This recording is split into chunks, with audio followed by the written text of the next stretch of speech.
किस ऑर्डर के तहत गिरफ्तार? हाईकोर्ट का ऑर्डर दे रहे हैं, जस्टिस का ऑर्डर दे रहे हैं, 3 दिन पहले ऑर्डर हुआ है यार। गिरफ्तार किया, फिर कोर्ट से आप कैसे गिरफ्तार करा रहे हो उनको? कोर्ट के प्रेमिसेस से। बहुत अफसोस की बात है। किस अथॉरिटी के तहत कर रहे हो यार? नहीं, चोरी चोर है, उसको बुलाओ। दूसरे बंदे ने पैसे मांगे मेरे क्लाइंट से यार, पैसे मांगे भाई। पैसे क्यों मांगे? हाईकोर्ट का ऑर्डर है। हम गान लगा रहे सारा दिन हाईकोर्ट जाके यार। 4 महीनों से इसमें लगे हुए थे, 4 महीने लगे हुए इस ऑर्डर देते हुए। 4 महीने के बाद एक सिपाही बोलते नहीं होगी। बोलो यार, मीडियम बोलो इसको।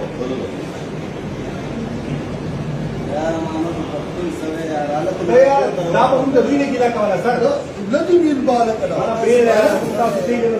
पुलिस तलाशी गया था तो समय कहो यार दोमरा बलात्कार को यार दाखिल की इज्जत में होता पुख्तून चढ़े थे बेटे यार तो पुख्तून हुआ यार देश पुख्तून वाली यार बेटा अपनी चीजें संभाल ले, कोई चीज मेरे पास तो नहीं है ना।